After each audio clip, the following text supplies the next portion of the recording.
देख रहे हैं फिल्म न्यूज और मैं हूं स्वाति चौरसिया। आप सभी का बहुत स्वागत है हमारे खास कार्यक्रम जिसमें हम उत्तराखंड की तमाम बड़ी और छोटी खबरें लेकर के आपसे रूबरू होते हैं। तो चलिए बुलेटिन की शुरुआत करते हैं। उत्तराखंड हाईकोर्ट में चारधाम यात्रा पर लगी रोक हटा दी गई है। गुरुवार को इस मामले में हाईकोर्ट में हुई सुनवाई के दौरान हाईकोर्ट ने यात्रा पर लगाई गई रोक के 28 जून के निर्णय को वापस ले लिया है। कोर्ट ने कोविड के नियमों का पालन करते हुए चारधाम यात्रा शुरू करने के आदेश दिए हैं। गुरुवार को सुनवाई के दौरान सरकार की ओर से महाधिवक्ता ने कहा कि कोरोना संक्रमण अब नियंत्रण में है, ऐसे में यात्रा से रोक हटाई जानी चाहिए। यात्रा के लिए सरकार नई एसओपी जारी करेगी। फैसला सुनाते हुए कोर्ट ने कहा कि केदारनाथ धाम में 800 यात्री, बद्रीनाथ धाम में 1200 यात्री और गंगोत्री में 600 यात्री और यमुनोत्री में 400 यात्रियों को प्रतिदिन जाने की अनुमति होगी। यात्री किसी भी कुंड में स्नान नहीं कर सकेंगे। आपको बता दें कि हाईकोर्ट ने 26 जून को कोविड की वजह से चारधाम यात्रा पर रोक लगाई थी। इस आदेश के खिलाफ सरकार ने सर्वोच्च न्यायालय में एसएलपी दायर की थी, लेकिन पिछले दिनों प्रदेश सरकार ने सुप्रीम कोर्ट से एसएलपी वापस ले ली।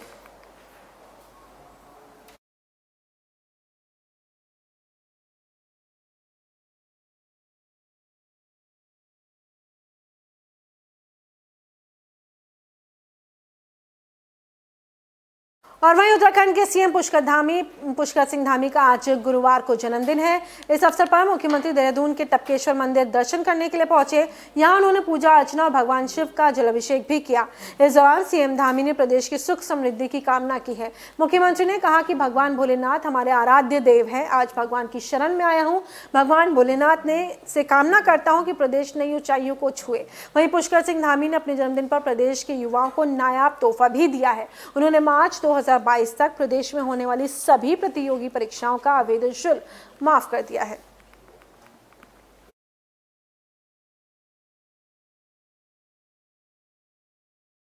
और वहीं हरिद्वार में बदमाशों के हौसले इस कदर बुलंद हैं कि यहां लूट की घटनाएं रुकने का नाम नहीं ले रही। एक बार फिर लुटेरों ने बड़ी ही सफाई से लूट की घटना को अंजाम दिया है।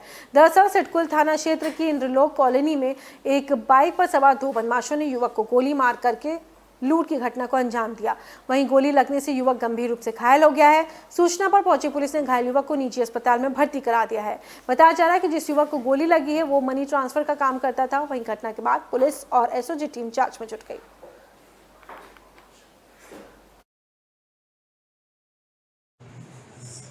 ये करीबन 9:30 बजे की घटना है कि सूचना मिली थी कि एक व्यक्ति को यहाँ पे जो ये इंद्रलोक कॉलोनी सिडकुल थाना क्षेत्र में है कि उसको गोली मारी गई है। तो उसी में उसको तुरंत ही हॉस्पिटल भिजवाया गया है। तो अभी उसका इलाज चल रहा है और बाकी सीसीटीवी फुटेज वगैरह और बाकी चेक किया जा रहा है और उसमें कार्रवाई की जा रही है। ये घटना अभी की है तो इसमें अभी जानकारी प्राप्त की जा रही है। चूँकि जो पीड़ित है जिसके साथ ये घटना हुई।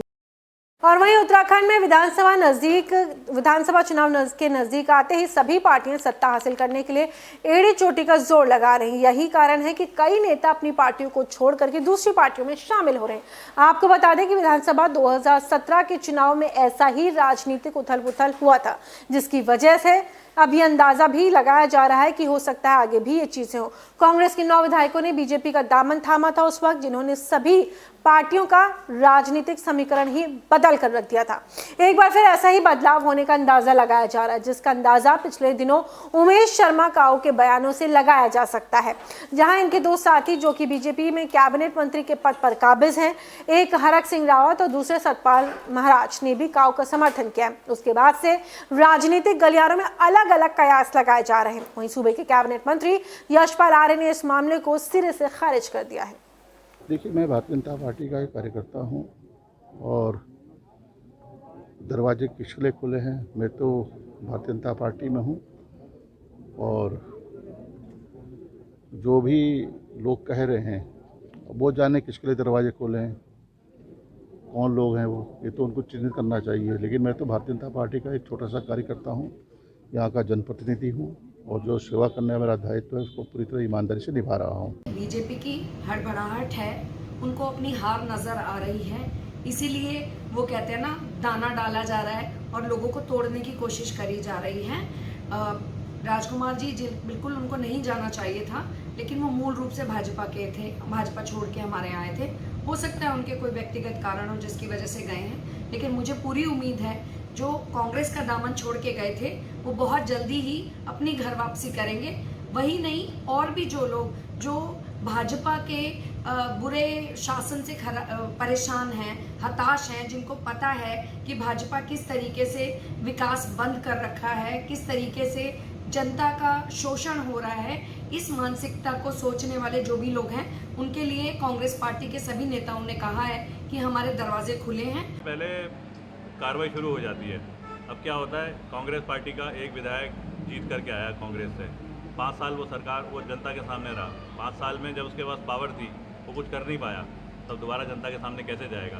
तो वो कुछ ऐसे कारण बनाता है कि कांग्रेस सरकार से मतलब मैं जब था तो ये कोशिश करता रहा, नहीं इन्होंने करा तो अब मैं बीजेपी में चला गया हूँ। तो जनता सोचेगी, वो सोचेगा कि जनता बेवकूफ़ है और अब जनता उसे दोबारा मौका देगी।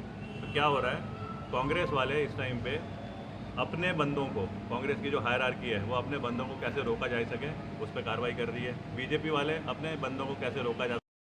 और वहीं हरिद्वार में वाहन चोरी की बढ़ती घटनाओं के बीच पुलिस को बड़ी कामयाबी मिली है। हरिद्वार पुलिस ने 2 अलग अलग वाहन चोर गिरोह के सदस्यों को गिरफ्तार किया है। दोनों गिरोह में से एक गिरोह बाइक चोरी और दूसरा कार चोरी की वारदातों को अंजाम देता था। पुलिस ने दोनों गिरोह के 6 सदस्यों को गिरफ्तार किया है और इनकी निशानदेही पर चोरी की 10 बाइक्स और 2 कारें बरामद की हैं।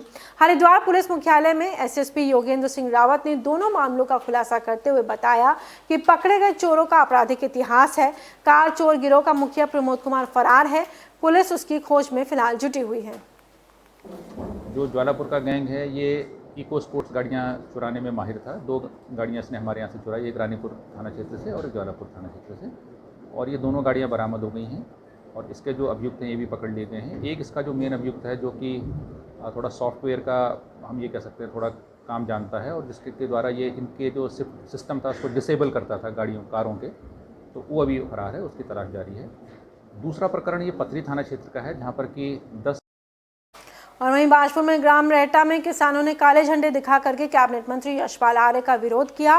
इस दौरान किसानों ने केंद्र सरकार के कृषि कानूनों को वापस न लिए जाने तक बीजेपी विधायकों और मंत्रियों का विरोध जारी रखने की बात कही है।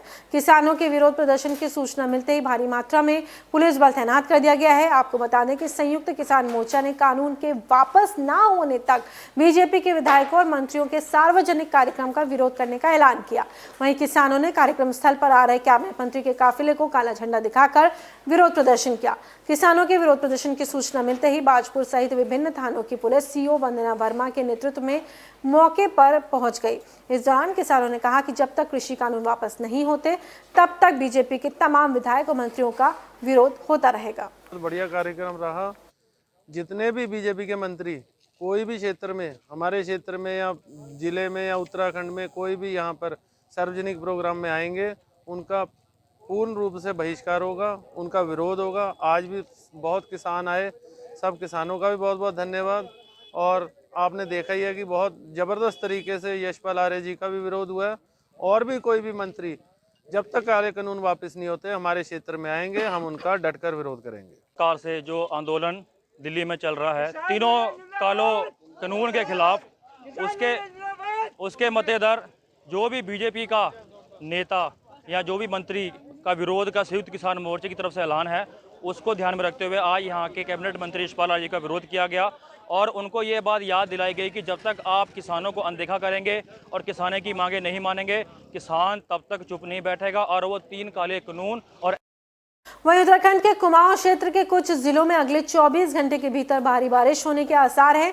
इस बाबत मौसम विभाग ने येलो अलर्ट जारी कर दिया है। मौसम विभाग की रिपोर्ट के मुताबिक कुमाऊं के अलावा गढ़वाल क्षेत्र के पर्वतीय इलाकों में कहीं न कहीं तेज गर्जना के साथ बारिश की संभावना है। कुछ इलाकों में आकाश से बिजली गिरने की भी संभावना है। गुरुवार को फिलहाल देहरादून में मौसम साफ है। हालांकि मौसम विभाग ने कहा है कि राजधानी दून और आसपास के इलाकों में आंशिक रूप से बादल छाए रहेंगे। कुछ क्षेत्रों में हल्की सी मध्यम बारिश हो सकती है। अगले कुछ दिनों में अधिकतम तापमान के साथ ही न्यूनतम तापमान में भी बढ़ोतरी होगी।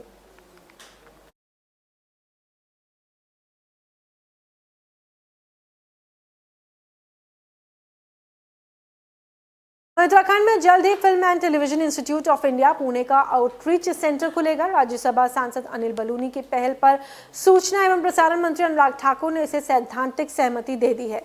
सूत्रों के मुताबिक अक्टूबर में FTII की एक टीम उत्तराखंड आएगी और इसके बाद सेंटर स्थापित हो जाएगा। आपको बता दें कि राज्यसभा सांसद अनिल बलूनी ने बुधवार को केंद्रीय सूचना एवं प्रसारण मंत्री अनुराग ठाकुर से भेंट की। उन्होंने कहा कि उत्तराखंड में कला और संस्कृति की समृद्ध परंपरा रही है।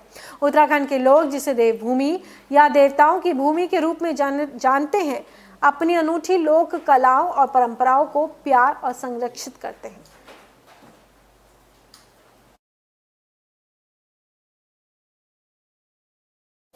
और इस बुलेटिन में फिलहाल इतना ही। देश और दुनिया की तमाम खबरों के लिए आपको बने रहना है FM न्यूज़ के साथ।